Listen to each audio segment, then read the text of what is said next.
Je n'ai pas le temps pour la haine, les mauvaises énergies. Je suis concentrée sur ma vie.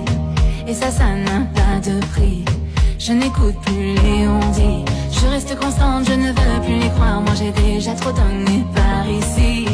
Eux ils parlent mais moi j'agis. Oh non, non. Je vois que les générations comme une course de relais et on se passe les uns aux autres ce flambeau de la vie. Hein. Et j'ai l'impression qu'il y a eu dans ces années passées, il y a eu de graves démissions, il y a eu des non-passations. Et pour moi, c'est tellement poignant de voir parfois des jeunes gens à qui personne n'a dit, par exemple, que la vie était sacrée, que leur vie était sacrée, que leur vie, cette vie qui est en eux, peut faire la différence sur cette terre.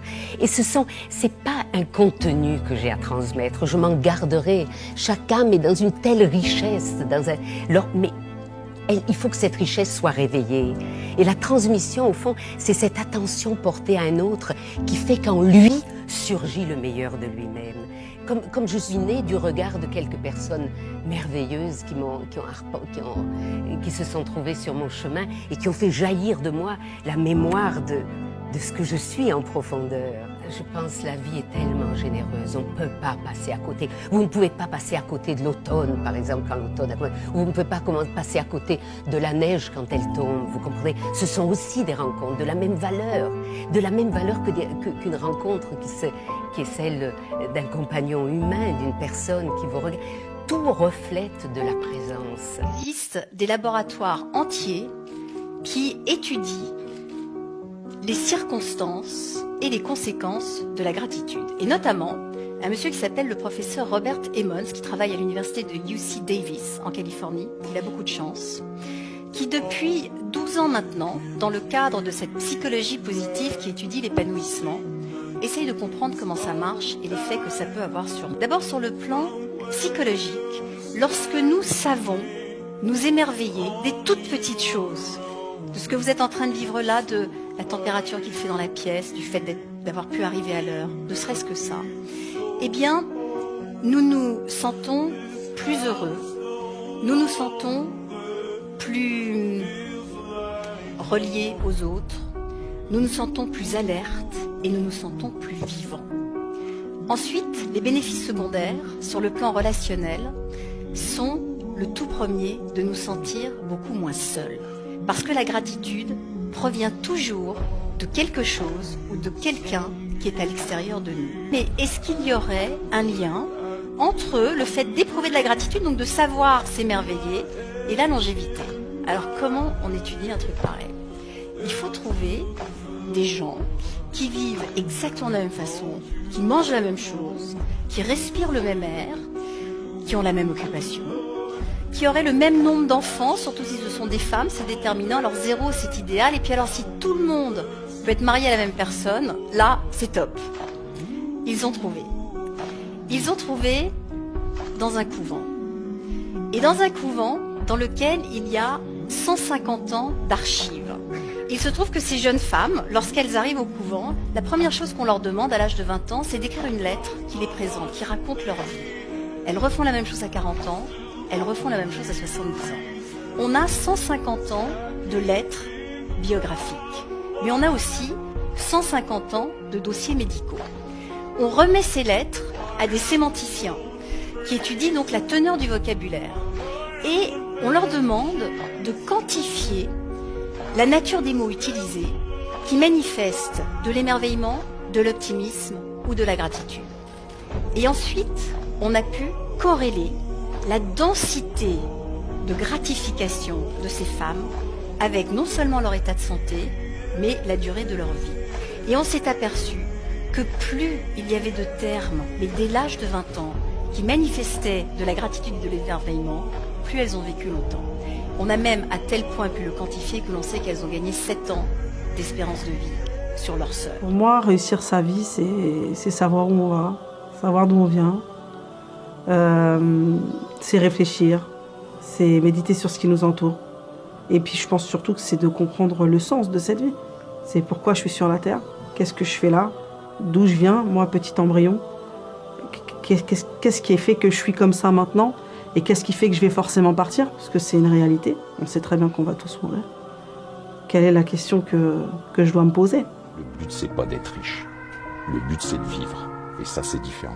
Et les gens, ils ont tendance à mélanger ça. Tu vois, ils pensent que vivre, c'est être riche. Je ne veux plus me lever à 5 heures et rentrer à 10 heures le soir. Et encore avoir à faire mes mails. Et après, quand est-ce que tu t'occupes de ta famille, si tu as des enfants, tes enfants, enfin, vivre. Voilà, maintenant je veux vivre. Une bouteille d'eau vaut 80 centimes au supermarché, 1 € à la salle de sport, 2,50 à l'aéroport, 3 € au Starbucks et jusqu'à 13 € au Ritz. Pourtant, c'est la même eau. Elle change juste sa valeur selon l'endroit où elle se trouve. Alors la prochaine fois que tu as l'impression que tu ne vaux rien, souviens-toi que tu es juste au mauvais endroit. Tu as combien de followers? Ça dépend, Facebook, Twitter, Instagram. Ceux dont tu es le plus fier? Non, Facebook, je sais pas, 550 000. Sur combien d'amis tu peux compter? 5. Sur combien d'amis tu peux compter? T'as hésité? 2. Ouais, voilà. Never know, dear, how much I love you. Please don't take my sunshine away. En théorie, l'amour, c'est simple. En théorie. Aimer, c'est quoi? Aimer, c'est souhaiter le meilleur dans la vie de l'autre. En théorie, c'est simple. Mais ce qui est compliqué, c'est que des fois, le meilleur dans la vie de l'autre, on n'est pas dedans, en fait. Et ça nous fait une sensation à l'intérieur, elle est dégueulasse. En fait, avec l'amour, tu réalises que tu peux avoir mal à des parties de toi qui sont même pas dans cette dimension. Tu comprends? T'as mal à des endroits qui sont pas sur ton corps. T'as mal ailleurs de toi. C'est fou, tu vois. Il faut être prêt. T'as mal à distance, t'as mal en réseau, ça fait très mal. Et quand t'es dans ce genre de douleur, les médicaments qu'on te suggère, ils sont super mystiques. C'est-à-dire que toi, t'arrives, t'es en peine d'amour, tu vas voir les gens, tu dis j'ai mal, j'ai besoin de prendre un truc, on te dit du temps. Prends du temps. On dit comment du temps? On dit prends du temps. Non mais c'est dangereux l'amour, il faut faire attention. Tomber amoureux, c'est bizarre. Déjà, si t'aimes être en contrôle des événements dans la vie, je te déconseille cette activité.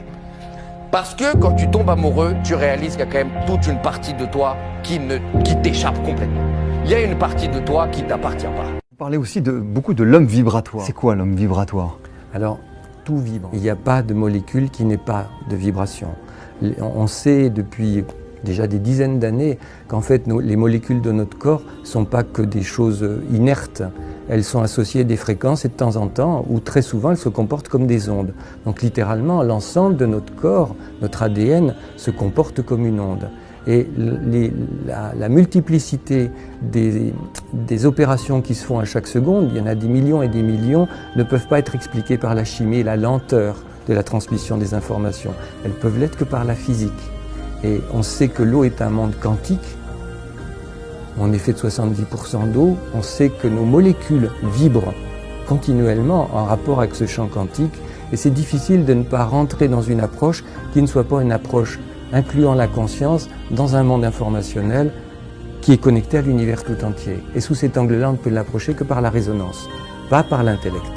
Il faut donc apprendre à sentir, poser des questions, écouter des réponses, comme on le fait avec des appareillages quand on fait un IRM, une échographie, une radio, on envoie juste un faisceau d'ondes sur une cible, on écoute le retour, c'est littéralement l'interprétation du retour par un système informationnel, informatique, qui nous donne la traduction du signal. Et on est déjà dans une médecine vibratoire. Mais on ne veut pas le faire sous d'autres plans, on le fait sur l'imagerie.